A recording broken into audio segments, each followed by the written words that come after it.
Y Media Group, the fastest growing media group in North America.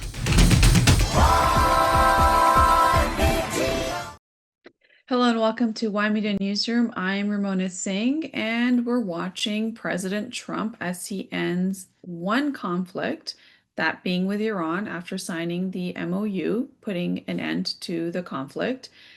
Well, there's another conflict that's starting, and that is President Trump essentially caught saying on the mic to reporters that he wants to end the Cusma agreement immediately. So that, of course, sends shockwaves in Canada because we highly rely on our American partners, our greatest allies, our greatest trading partners. 75% of Canadian exports, 70 to 75%, go to the United States, meaning that the United States is one of our biggest customers. And so the president has given, again, doubt on the future of the Canada-U.S. Mexico agreement, saying that he would rather not have the agreement and suggesting he would prefer to see it terminated, while simultaneously leaving the door open to signing an extension. Of course, that is the way, the author of, The Art of the Deal, the president, Trump, he essentially, creates this confusion of mixed signals, mixed message signals of, he wants to end the deal, but then he wants to extend it. And this is off the heel of the G7 summit, where we had Prime Minister Mark Carney said that he spoke with the president 7 to 8 times in a 36-hour window, and that the fact that they did not have a scheduled meeting, it did not mean anything other than that they spoke, and given that the Prime Minister saw the MOU prior to it being signing, perhaps they had some serious conversations. And there was the hot mic minute where Prime Minister Mark Carney leaned over next to President Trump, who was sitting at the round table, essentially, telling him about the number of Chinese EVs that will come to Canada and that there is going to be a cap, to which he said that the president said, okay. So now we're looking at this July 1st review deadline, which is creating a lot of uncertainty when it comes to one of the biggest trade agreements in the world and one of the most meaningful ones specifically for Canada. Now, this mixed message follows earlier remarks where President Trump said that he was not looking to renew the agreement, and argued that the United States does not need imports from Canada or Mexico. And despite the rhetoric, negotiations between all three countries are still continuing. And if it's any indication, from President Trump, there will be things happening in the background, and then there will be what he says, in the open media or what he posts on Truth Social.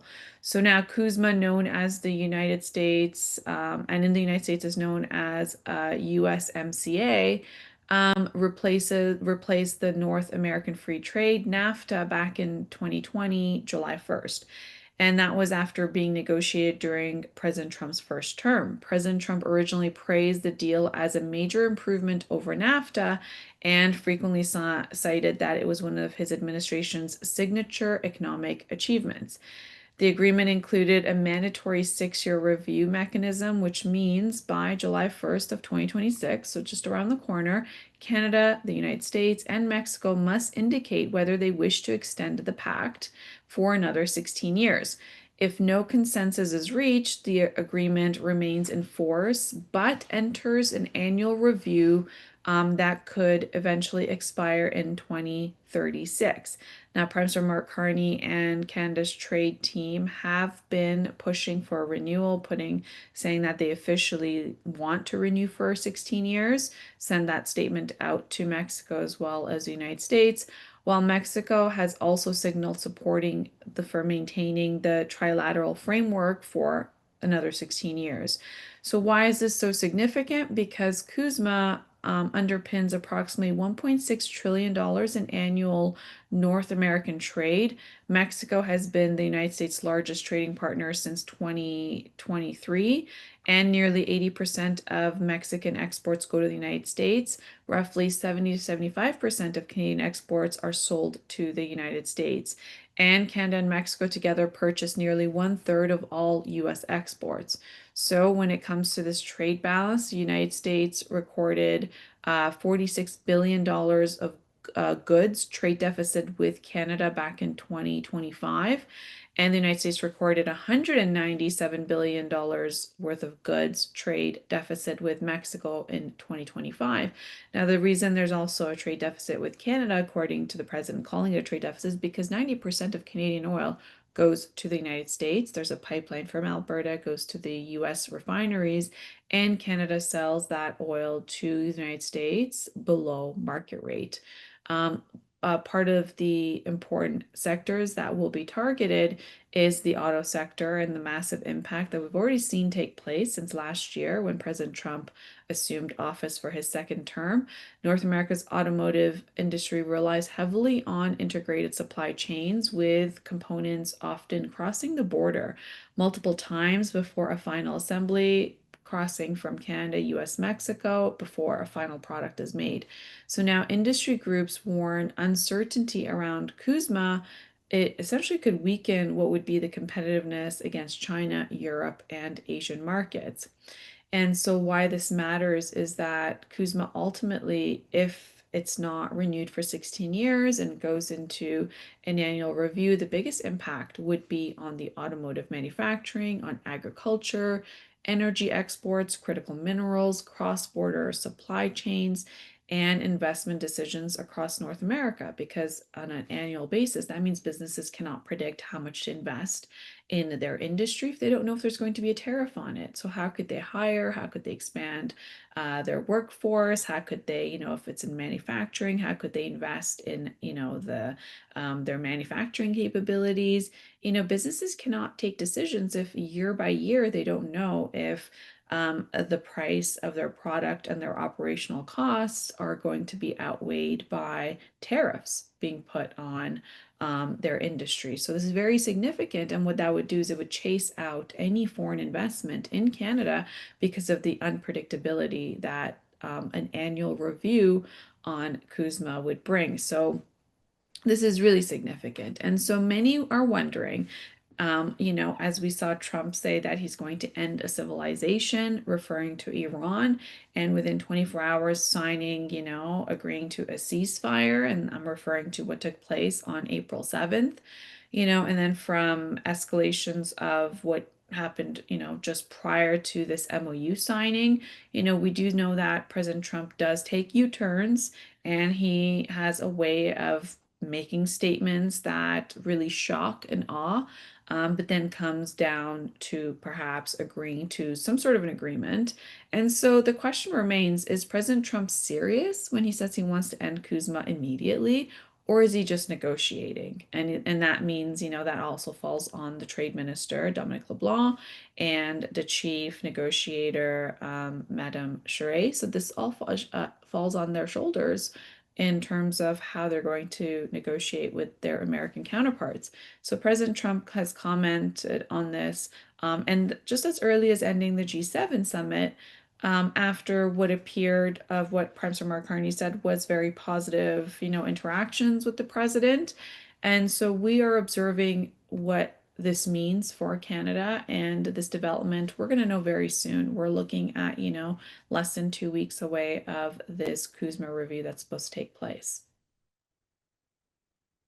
And Prime Minister Mark Carney is expected to announce new appointments to the Supreme Court of Canada just within days, filling a vacancy left by the retirement of Justice Sheila Martin.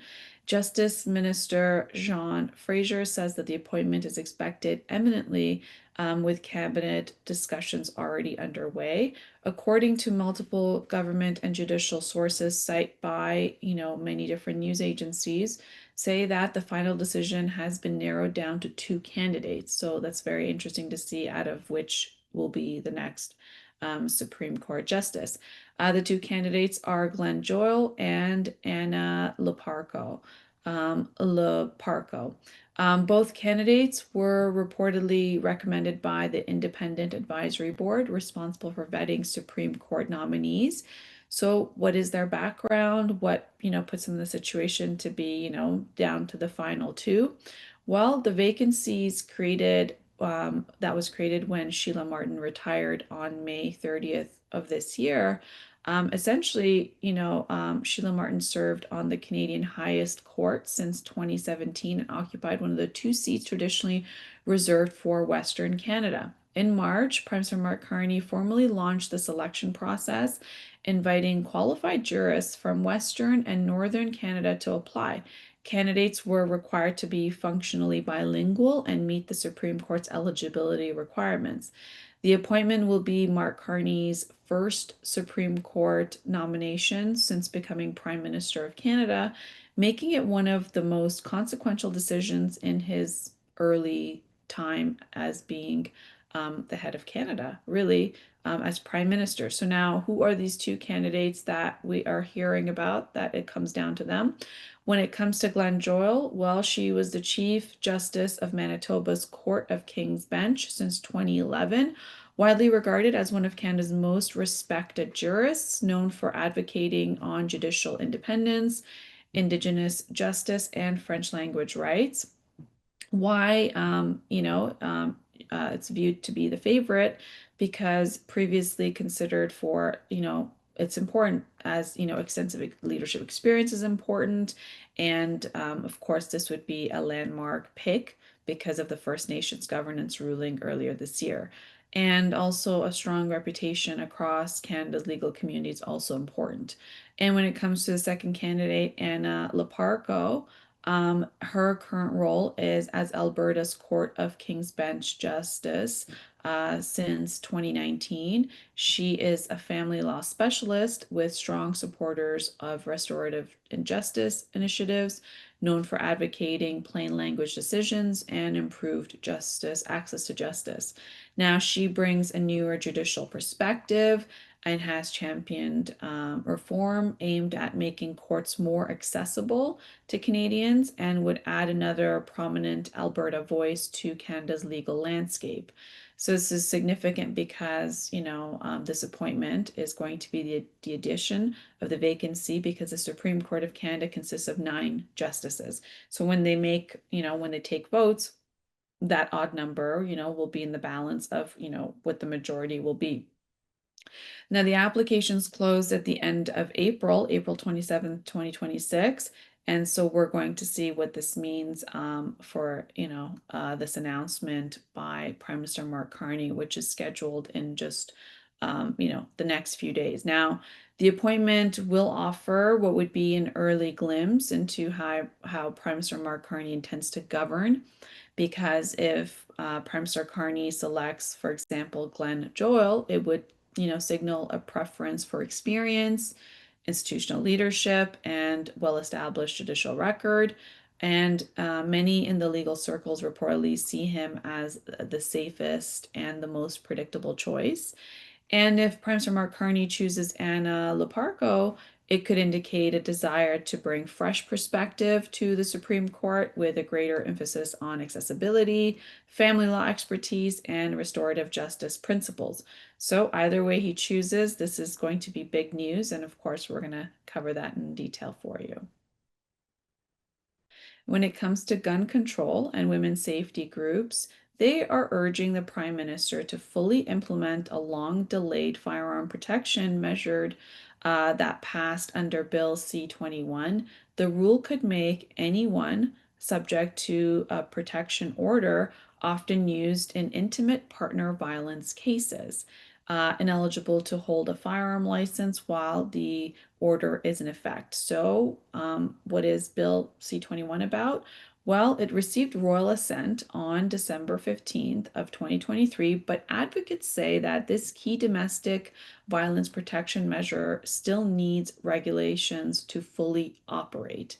The group wants Ottawa to move without further delay and define protection order, broadly included orders meant to protect people from intimate partner violence, stalking, and family violence. We know that the rates are quite high when it comes to domestic abuse, and this is very significant when it comes to intimate partner violence. Now, the measure is designed to quickly remove firearms from alleged abusers, with risk that may be the highest. For the longest time, we've heard of, murder, suicide cases where also a gun is involved. And so this measure is, very important to that.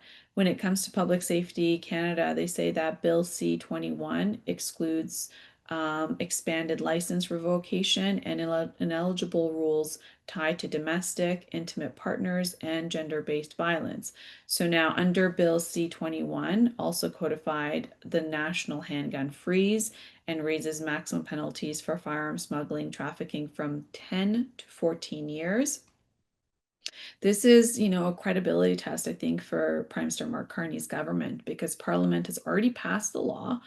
This is going back into 2023. So now advocates are asking why a protection measure aimed at domestic violence risk is still waiting for full implementation. So the government has to balance what would be a due process with public safety, but in cases involving protection orders, delay can carry real consequences. So if Ottawa believes firearms should be removed quickly from high-risk domestic violence situations, then regulations need to move from, what would be a promise to practice. So this is not just, a gun control situation. It is a woman's safety or, a man's safety when it comes to intimate partners, domestic violence and a government following through on this specific need. A special parliamentary committee has recommended that Canada indefinitely halts the expansion of the medical assisted in dying, which is called the MAID program, for people whose sole underlying medical condition is mental illness. This was announced in Canada about 10 years ago. This would be the medical assisted dying. And so now it's now extending to, people, Canadians whose sole underlying medical condition is mental illness. So this is reversing the path towards eligibility that was scheduled to take effect March 2027. The committee concluded that the conditions required for safe and equitable implementation have not been met and urging the federal government to amend the criminal code accordingly. Now, the recommendations now land on Prime Minister Mark Carney's desk, setting up what could be one of the most consequential ethical, legal, and healthcare debates facing Parliament. To that, you also had the Pope Leo, say that he also urges Canada not to proceed on extending MAID, which is the medical assistant in dying, to people whose sole underlying medical conditions is mental illness, saying that they're just, first of all, loss of life is a serious thing. Taking one's life is a greater serious thing. And also, if it was extended to people who solely had an underlying condition, medical condition of mental illness, then they wouldn't essentially be fit to take this massive, serious decision to end their life through medical assisted in dying. So this is very significant because Canada legalized MAID back in 2016 for eligible adults whose deaths were reasonably foreseeable. So back in 2021, eligibility was expanded to include people with serious incurable conditions, even if they were not mentally or terminally ill. However, Parliament temporarily excluded mental illness as a sole condition and repeatedly delayed its implementation due to concerns from psychiatrists, provinces, disability advocates, and mental health experts, and Pope Leo, who spoke very openly about this not too long ago. So now the current law delays eligibility of mental illness alone until March of 17. That's next year in 2027, unless Parliament changes the legislation again. So this is something that we're looking forward to because when it comes to public opinion, approximately 80% of Canadians support MAID for terminal illness, but the support falls roughly to 43% when the sole condition is mental illness. We're going to take a quick break and we'll be right back.